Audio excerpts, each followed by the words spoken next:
ฉันรู้จักสินค้าอะโตมี่เมื่อปีพ.ศ. ปี 2017 แล้วค่ะนะคะมีเพื่อนส่งสินค้าไปให้ตอนนั้นอยู่เชียงรายนะคะส่งไปชุดซิกซิสเต็ม1ชุดแล้วก็โฟม1หลอดวันนั้นรู้จักแค่สินค้าค่ะแต่ไม่เปิดใจรู้เรื่องของธุรกิจเลยแม้แต่นิดเดียวทำไมดิฉันถึงไม่เปิดใจรู้จักธุรกิจอะโตมี่ในวันนั้น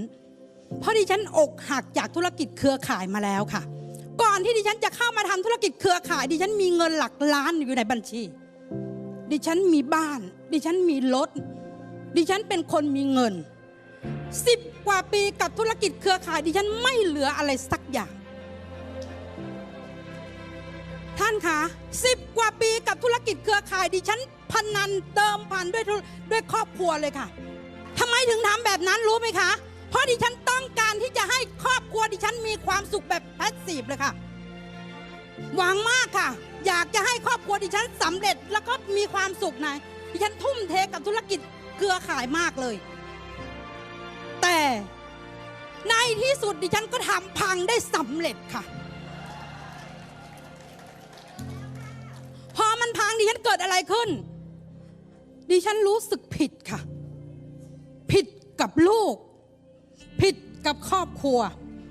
ลูกดิฉันที่เคยอยู่สุขสบายดิฉันมีเงินส่งลูกไปเรียนเมืองนอกวันหนึ่งบ้านดิฉันไม่มีอะไรเลยทั้งที่ทุกคนห้ามดิฉันแล้วดิฉันไม่ฟังดิฉันอยากสำเร็จใครก็ว่าอะไรดิฉันไม่ได้ในวันนั้นดิฉันปิดหมดเลยไม่คบกับใครสักคนปิดทุกอย่างอันฟอลโล่ทุกคนไปอยู่เชียงรายไปเปิดร้านขายข้าวแกงค่ะท่านคะพอขายข้าวแกงดิฉันคิดมาตลอดเลยว่าจะทำยังไงล่ะที่จะกอบกู้ฐานะดิฉันให้กลับมาเหมือนเดิมได้ขายข้าวแกงวันละ10,000 กว่าบาทขายดีไหมคะขายดีก็เหนื่อยตายขายไม่ดีก็อดตายมีอยู่2 อย่างตอนนี้ดิฉันอายุ54อีก6 ปีจะ60แล้วถึงตอนนั้นจะเอาสังขารที่ไหนมาถ่ายข้าวแกงขายจริงไม่จริงท่านคะดิฉันบอกกับลูกสาวว่าลูกเราไปหาอะไรทำกันเถอะที่มันรวยเร็วกว่านี้ไม่ใช่แบบนี้แล้วดิฉันบอกกับลูกว่าแม่อยากมีธุรกิจเครือข่ายที่มันสามารถออนไลน์ได้อะวันหนึ่งดิฉันก็ไปนั่งอยู่กับเพื่อนไปนั่งกินกาแฟกันเพื่อนดิฉันก็มาบอกว่าน้องแดงเมื่อวานพี่โดนหลอกพี่คะโดนหลอกเรื่องอะไรเขาพาพี่ไปสมัครบริษัทหนึ่งชื่ออะไรก็ไม่รู้ชื่ออะไรล่ะพี่อะไรก็ไม่รู้มี่ดิฉันบอกว่าพี่อ้อยขามันชื่ออะโทมี่หรือเปล่าถ้าอะโทมี่เนี่ยแดงตามหาโฟมล้างหน้าเขามา2 ปีแล้วค่ะพี่อ้อยพาแดงไปที่บริษัทเขาหน่อยได้ไหมแดงต้องการโฟมล้างหน้าพี่อ้อยพาไปปุ๊บนะคะดิฉันนั่งฟังดิฉันเห็นสินค้าหน้าตาแบบนี้บอกได้เลยว่ามันตื่นเต้นค่ะแพ็กเกจจิ้งแบบนี้ราคาเท่านี้จับต้องได้โอเคไหมคะมันโคตรสุดยอดเลยค่ะกลับมาถึงบ้าน2 ทุ่มดิฉันก็นอนไม่หลับต่ออีกคิดต่ออีกดิฉันถามน้องเขาตรงๆเลยว่าน้องคุยกับพี่มาเลยถ้าวันนี้จะให้พี่เปิดใจทางธุรกิจเครือข่ายพี่ขอถามหน่อยว่าจุดอ่อนของมันคืออะไรพี่มันได้เงินช้าน้องเขาบอกว่าพี่ครับที่มันได้น้อยเพราะว่าวันนี้บริษัทของเราไม่บังคับซื้อบริษัทของเราสมัครไม่มีค่าใช้จ่ายทำให้คนไม่คิดที่จะกระตือรือร้นบางคนสมัครเป็นปีซื้อสินค้าแค่ชิ้นเดียวดิฉันบอกว่าน้องถ้าเป็นพี่นะพี่บอกได้เลยว่าฤดูปลูกกับฤดูเก็บเกี่ยวมันคนละฤดูกัน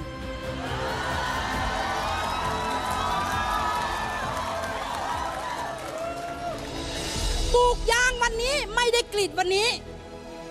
ปลูกทุเรียนวันนี้ไม่ได้เก็บลูกมันวันนี้จริงไม่จริงแล้วเราทำไมทำแล้วทำไมเราถึงต้องปลูกเพราะว่าเราคิดว่าอนาคตมันจะได้ใช่ไม่ใช่แต่ถ้าวันนี้คุณมาทำอะโตมี่คุณเห็นตัวอย่างแล้ววันนี้มาคุยบนเวทีแล้ว10 ปีท่านได้อะไรมั่งล่ะ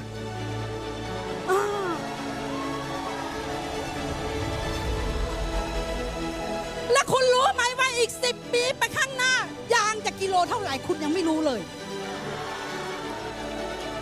10 ปีไปข้างหน้าทุเรียนจะกิโลเท่าไหร่คุณยังไม่รู้เลยจริงไม่จริงแต่วันนี้อะตอมี่10 ปีเขาบอกได้เลยว่าเขาได้อะไรอ่ะ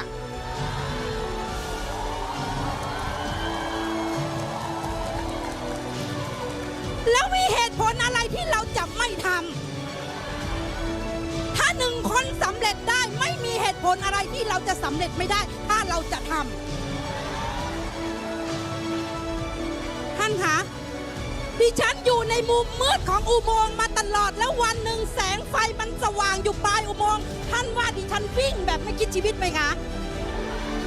นั่นแหละค่ะคือดิฉันในวันนี้ไม่เถียงไม่ถามทำตามอย่างเดียวดิฉันขอเวลาลูกแค่10 ปีทุกอย่างกลับมามีเหมือนเดิมถ้าวันนี้คนที่ยืนอยู่บนนี้มันเป็นคนและมันทำได้ไม่มีเหตุผลอะไรที่ท่านจะทำไม่ได้ทำเถอะค่ะเชื่อเถอะค่ะวันนี้เราได้